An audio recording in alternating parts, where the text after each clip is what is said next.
and I'm the minister here at Horizon Unitarian Universalist Church. We're so glad you're joining us for worship this morning, whether you're here in person or you're watching online. Welcome. So today is a little bit of a special Sunday because it's the first Sunday of the new year. We're going to have a little bit of a shorter reflection from me, some more readings, and we're also going to have our traditional burning bowl ritual. So in your order of service, you should have received, and if you didn't, feel free to pick one up in the back, a little white card. And what I'm going to ask you all to do later in our service after the reflection is to write something on this card that you're wanting to let go of, leave behind, something that you just kind of feel like isn't serving you and that you want to let go of in 2022. And we're going to bring them up to the front and set them in this little brown bowl in the middle. And then I'm going to read them all out anonymously. No one will know it's yours, so feel free to be very honest on these cards. And then we're going to burn them. And I invite you, as we're burning them, to stay seated, to watch the flames, and to kind of reflect on the ashes. So I'm looking forward to sharing in that with you later in our worship service. And with that said, let us deepen into the spirit of worship. We gather together this morning on the precipice of something, waiting with bated breath for all that may lie ahead. We gather in curiosity at all that may come our way. We gather in timid hope, wondering if this is the year our dreams might come true. We gather with hearts fluttering, with anxiety, with fear at the state of the world, at all the challenges this new day, this new year will certainly bring. Let us all breathe deeply, knowing that both are true, and yet we are never alone. The simple act of showing up this morning is radical. An act of defiance against loneliness, a trust in a community that loves one another. And in that spirit, let us deepen into our worship service. We light our chalice this morning with these words from Lisa Doge. She writes, "For the new year, just one day old, beginning today, always beginning, we light our chalice, symbol of faith, perseverance, and hope, in astonished thanksgiving and irrepressible praise. For beginnings that emerge out of endings, appear amidst continuity, become visible in hindsight, we light our chalice. We light our chalice, symbol of faith, perseverance, and hope, in astonished thanksgiving and irrepressible praise, for all the times and all the ways we have begun anew together. Amen."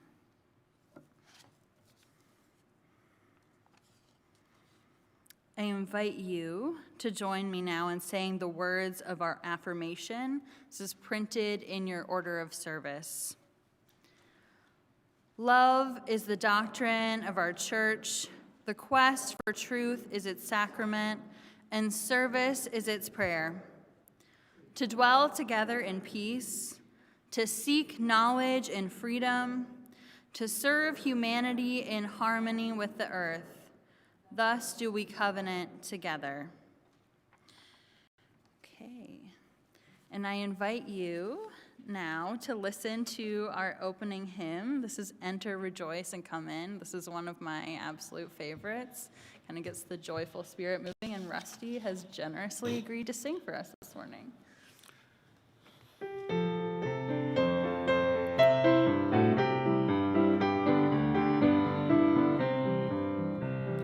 Enter, rejoice, and come in. Enter, rejoice, and come in. Today will be another day, and to rejoice and come in. Open your ears to the song. Open your ears to the song. Today will be a joyful day, and to rejoice and come in. Enter your hearts, everyone. Open your hearts, everyone. Today will be a joyful day, and to rejoice and come in. Don't be afraid of some change. Don't be afraid of some change. Today will be a joyful day, and to rejoice and come in. And to rejoice and come in. And to rejoice and come in. Today will be a joyful day, and to rejoice and come in.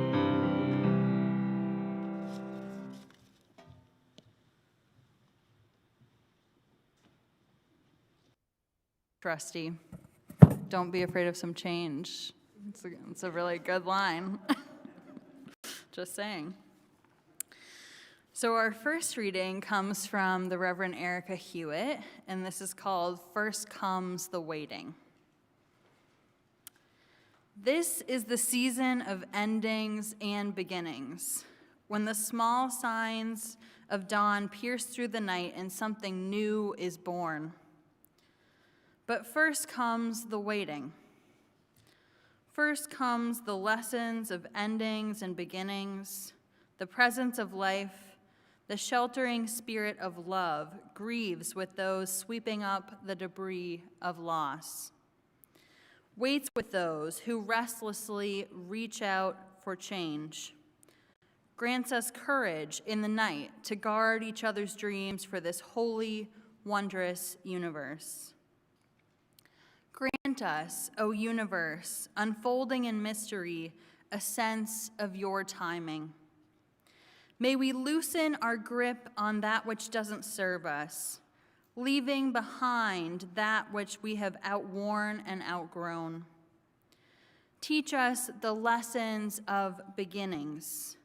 Remind us that such waitings and endings may be a starting place, a planting of seeds which bring to birth what is ready to be born, something right and just and different, a new song, a deeper relationship, a fuller love in the fullness of time.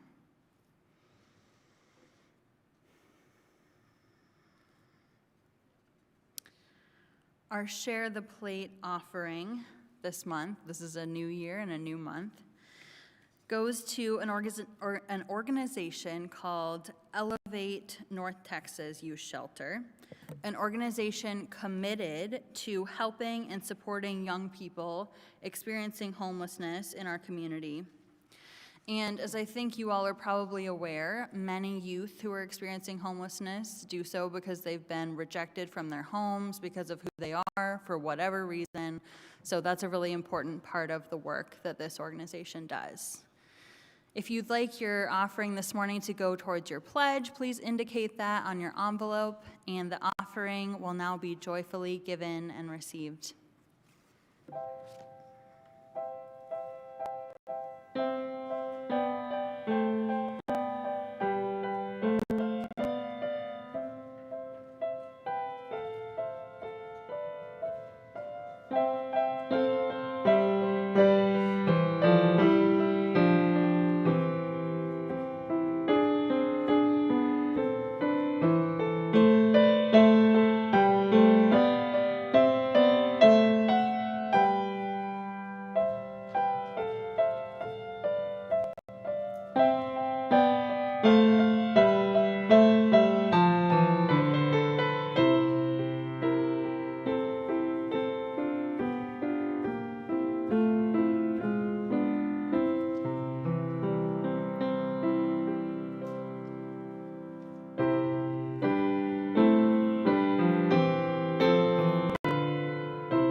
Our second reading this morning is called New Year Resolve by the poet May Sarton. The time has come to stop allowing the clutter to clutter my mind. Like dirty snow, shove it off and find clear time, clear water. Time for a change. Let silence in like a cat who has sat at my door, neither wild nor strange, hoping for food from my store and shivering on the mat. Let silence in. She will rarely speak or mew. She will sleep on my bed, and all I have ever been, either false or true, will live again in my head. For it is now or not, as old age silts the stream, to shove away the clutter, to untie every knot, to take the time to dream, to come back to still water.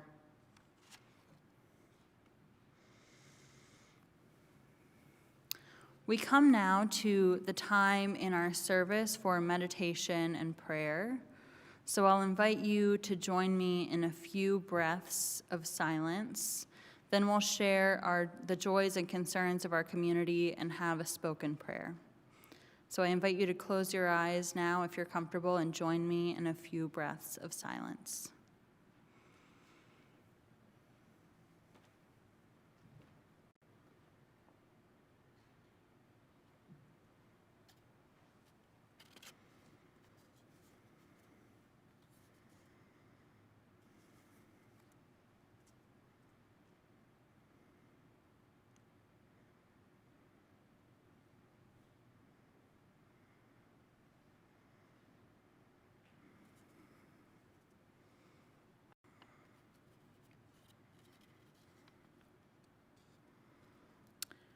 We share in concern this morning for Lucy Lockwood, who had another stroke last Wednesday, brain surgery to remove a clot, and now she's with her daughter Marion out of the ICU, walking and feeding herself.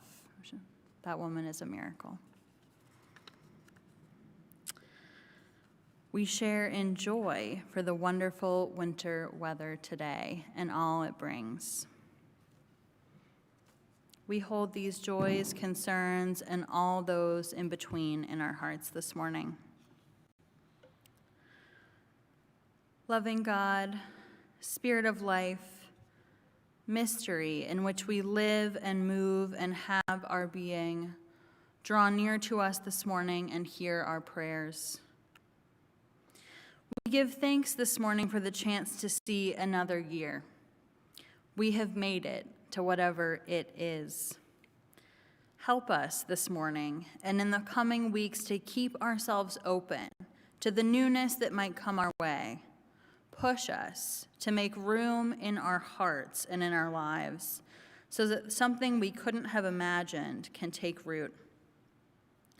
During this time of year that is so fraught with pressure to set goals, to run races, to try to be someone other than who we are, help us to remember that our worth does not come from our accomplishments.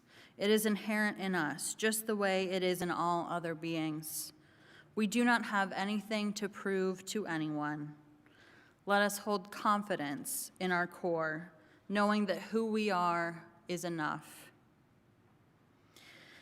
It is a strange time to be celebrating. So many people right now are sick, struggling.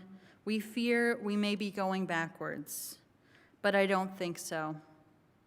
Help us to remember that we are not alone, despite the way it may seem.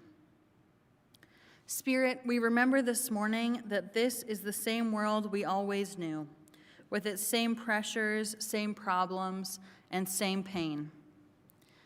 Give us the strength today to believe that something new is possible, despite everything that wants to tell us otherwise. May it be so. Amen. And I invite us now to listen or to hum along with our responsive hymn, Spirit of Life.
So we're getting a third reading this morning, and this one is a good one. This is called Life is Always Unfinished Business by the Reverend Gilbert. In the midst of the whirling day, in the hectic rush to be doing, in the frantic pace of life, pause here for a moment. Catch your breath, relax your body, loosen your grip on life. Consider that our lives are always unfinished business. Imagine that the picture of our being is never complete. Allow your life to be a work in progress. Do not hurry to mold the masterpiece. Do not rush to finish the picture. Do not be impatient to complete the drawing. From beckoning birth to dawning death, we are in process, and always there is more to be done. Do not let incompleteness weigh on your spirit. Do not despair that imperfection marks your everyday. Do not fear that we are still in the making. Let us instead be grateful that the world is still to be created. Let us give thanks that we can be more than we are. Let us celebrate the power of the incomplete, for life is always unfinished business.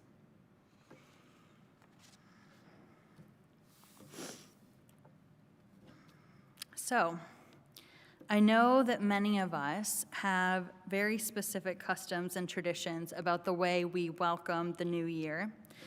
And for my family, it was always black-eyed peas and cornbread on New Year's Day. How many people are the same? Okay, all right, okay, good. So in many ways, I feel like I'm kind of from everywhere, from a lot of different places, but this is one of those cultural things that connects me to this part of the country. And I remember people in New England thinking this is so curious, so interesting. So interesting. And my dad saying about the black-eyed peas, always prepared with bacon, was that they meant good luck for the new year, that somehow they signaled good luck and wealth, and I'm sure some of you share in this custom. So this year I decided that it was time for some research into the black-eyed pea tradition. One, I was surprised to discover that me and my husband's family share. My husband's family is Cajun, so we don't often share a lot of traditions. So it seems like, and there's a lot of different stuff out there, so if you read something different, let me know. It seems like black-eyed peas made their way to this part of the world with enslaved people taken from Africa and have become a tradition throughout the American South and beyond, like so many other parts of Southern culture. The peas were able to be planted in their gardens in America as they were considered food for poor people and were sometimes used to feed animals. And as far as why they're considered lucky, there are a lot of different ideas. Some believe that peas are considered cheap, and if you conserve on New Year's Day, you'll have wealth for the rest of the year. Others say that after the Civil War, eating black-eyed peas became more common as the Union Army seized everything they considered edible, not including black-eyed peas. So it became a symbol, I think, of freedom. Whatever may be true about why so many of us eat black-eyed peas on New Year's Day, my point is that we need all these little special traditions. We need to believe in newness and luck and hope for everything that lies ahead. And we'll be participating in a little bit of that later in the Burning Bowl ceremony. So today is the first Sunday of the new year, and we're gathering together this Sunday hopeful for what lies ahead and ready to try to let go of everything that the last year brought us. And though it may be obvious, I will keep saying this because I think we all need the reminder. Our world is in a strange place, and it has been for the past 2 years. This new year has a lot riding on it already. So much hope that maybe this year will somehow be better than the last. And we should always try to hold on to that kind of hope, really, no matter what. But even so, that's a lot of pressure. All we have always had, is the present moment. And that can be both frightening and liberating in the same breath. The new year reminds us, for one thing, that time is forever passing, maybe faster than we'd like it to. It is scary to remember that we don't really know how much time we have or control over so much of what happens in our lives. I think, though, that liberation comes in the same way, from knowing that there is so much beyond our control, because that only really leaves one option: to live in and appreciate the present moment for what it is, to relish and appreciate each day for the good parts and the hard parts, to feel the fullness of life. The new year and the way we celebrate this time, I think, has always needed to be about balance. Balance between hope and excitement and curiosity, and staying realistic, remembering that the dawning of the new year doesn't necessarily mean that a switch is flipped and everything is different now. And with the new year, of course, comes the tendency towards resolutions. And I don't want to knock anything that's working for you. I would definitely say that it's part of our American culture that tells us we always need to be striving for perfection, to keep trying to do and to be better. But I will tell you, I personally find that very tiring. I think so many of us know the feeling of resolutions we feel like we failed at and we're too ashamed to pick back up, though I will tell you, you can always start something. There is no rule against starting something when it's not the new year. Our culture has profited off of telling people, especially women, that the way we are is not good enough, that we will feel happier, be more worthy of love when we look a certain way or when we achieve certain goals, that we should spend our time and energy trying to change, that we must set these intense goals and we must meet them. And this mentality really sets all of us up for disappointment and anxiety, for as soon as we falter, even a little bit, we can feel as if we have really failed, because we hold ourselves to such high standards. The Reverend Nadia Bolz-Weber wrote recently, "May you remember that there is no resolution that, if kept, will make you more worthy of love. There is no resolution that, if kept, will make life less uncertain, allow you to control a pandemic, to control the way other people act. This year," she writes, "maybe just skip the part where you resolve to be better, do better, and look better. Give yourself the gift of lowered expectations. May you expect so little of yourself that you can be super proud of the smallest of accomplishments." Amen. Nadia Bolz-Weber always speaks the truth. And I didn't include that part because I don't think we're capable of beautiful things, but I also know that many of us could really use a win this year, could really stand to give ourselves the gift of those lowered expectations. So what I think we can do this year, instead of making resolutions, is first to make some space.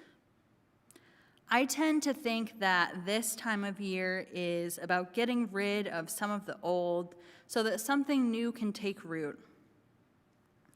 And later in our service, we'll all have a chance to take part in our burning bowl ceremony, where we'll share something we want to get rid of so that something new can take root.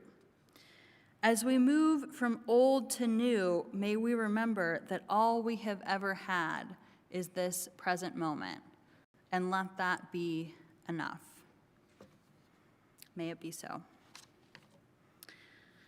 So now, I'm going to give you all a moment to write down the thing that you want to let go of. And when Carmen starts playing the music, that'll be your time to come up slowly to place it in the center bowl and then head back to your seats. So then we'll have a chance to share them aloud, and you can participate in this as much or as little as you'd like to. Okay? All right. So let us begin. Let us burn the things we want to rid ourselves of this year.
As we continue to seek out the stories of hope in our world in the new year, there are also some things we would like to put behind us.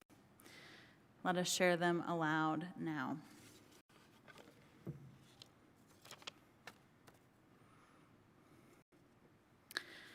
This person said his beliefs, a desperate need to control. Someone else said perfectionism. Someone else said anger.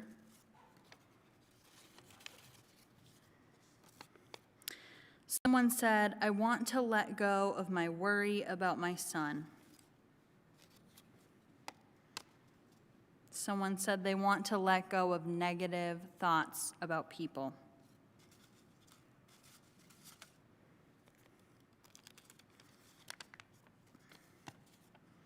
Someone else said, dwelling on the negative. Life is dark and light. All that is has darkness and light. I hope to let go of the grip of negativity, thoughts that hold down, hold back. I hope to be more like a river this coming year. It's beautiful. Someone else said letting go of their imposter syndrome. It's very real. Someone said, perfection isn't necessary or desired. Someone said they want to let go of COVID danger. Someone else said they want to let go of control.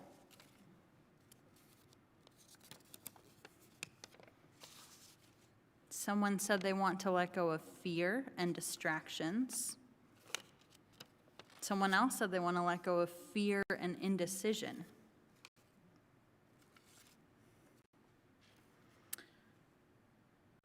Someone else said, consider the task complete after I pick up the tools. Someone said negativity.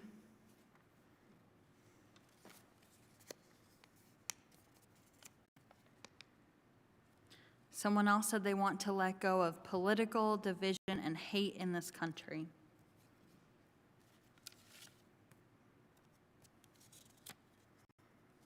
This person wants to let go of being judgmental.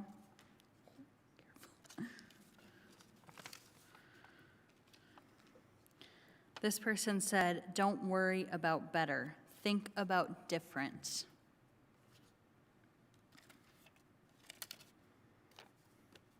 This person said they want to let go of worry. This person said they want to let go of a disordered eating habit.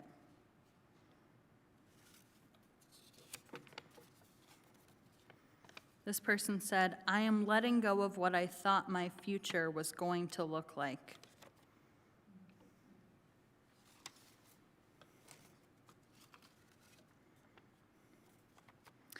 This person said they're letting go of hatred of Donald Trump.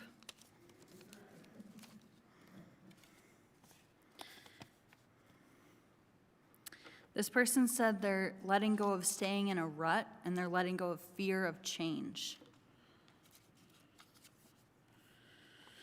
This person said they want to leave behind spiritual and physical unhealthy habits and vices. This person says they want to let go of sweets. This person says they want to let go of social distancing and wearing masks. This person says they want to let go of thinking we will be done with COVID.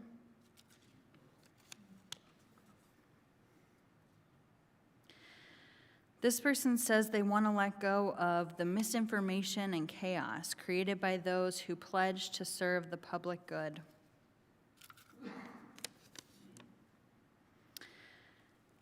And this person says they want to let go of their judgment of others. Amen. So as we go ahead and burn the rest of these, I want to invite you to listen to the music as Carmen plays and reflect on what you might be leaving behind.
So may what you have released here be forever gone from your spirit and cease to trouble you.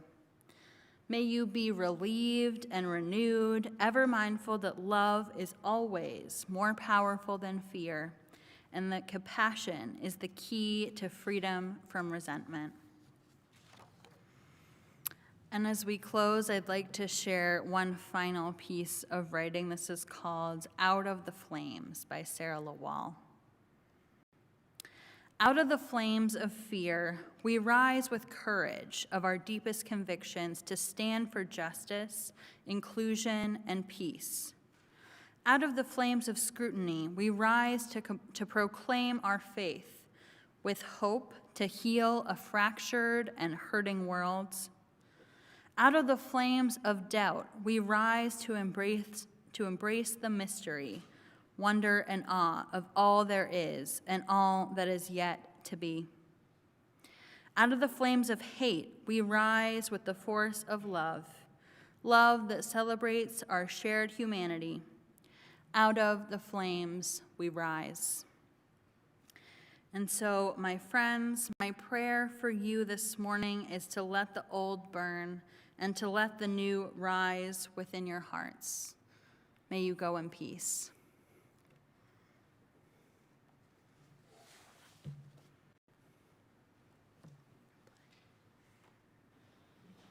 Oh, sorry, I skipped our closing hymn. No, this is a beautiful one. This is My Life Goes On, an Endless Song. So we'll hum along with Rusty's beautiful voice.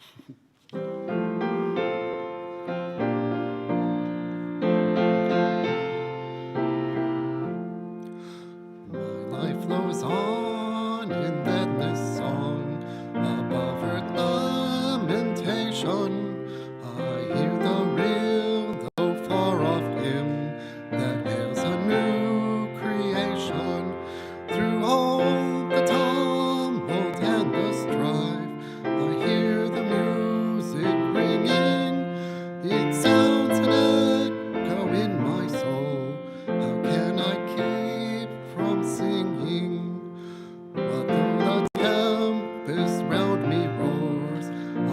the truth it liveth, what through the darkness round me close, songs in the night it giveth. No storms can shake my inmost calm, all to that rock I'm clinging, since love prevails in heaven and earth. How can I keep from singing when tyrants tremble as they hear the bells of freedom ringing, when freedom draws to far and near? How can I keep from singing to prison and dungeons foul? Hearts are ringing when friends by shame are undefiled. How can I keep from singing?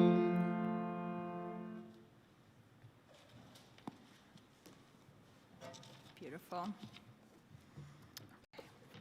Well, instead, we'll close with our mission statement, which is printed in the order of service. We extinguish this flame, which I'll do right now.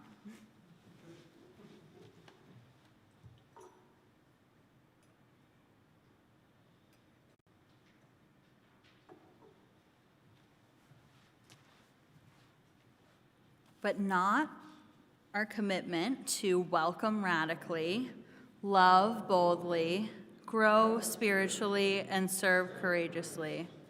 This we do because we envision a beloved community filled with compassion, helping all to thrive in a just world. So may you go in peace.